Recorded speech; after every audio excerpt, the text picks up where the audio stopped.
আজকে আমি কবুতর মাংস রান্না করবো, এই জন্য আমি সব কিছু রেডি করে নিয়েছি। তো এখানে আছে কবুতরের মাংস, পেঁয়াজ, আদা বাটা, রসুন বাটা ও জিরা বাটা। নিয়েছি টক দই, সস, হলুদের গুঁড়ো, মরিচ গুঁড়ো, তেজপাতা, শুকনো মরিচ ও লবণ। এখানে আমি একটা প্যান নিয়ে নিয়েছি, প্যানে তেলটা দিয়ে দিয়েছি। তেলটা গরম হয়ে যাওয়ার পর এখানে আমি তেজপাতা, শুকনো মরিচ দিয়ে দেবো, তারপরে একটু জিরা দিয়ে দেবো।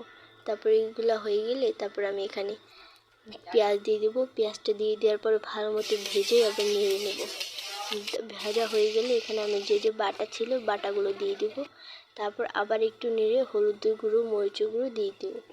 তারপর এগুলো কষিয়ে মাংস দিয়ে দেবো। মাংস দিয়ে দেওয়ার পরে আমি ভালো মতো মাংসের ভিতরে সব মশলাটা মাখিয়ে নেব।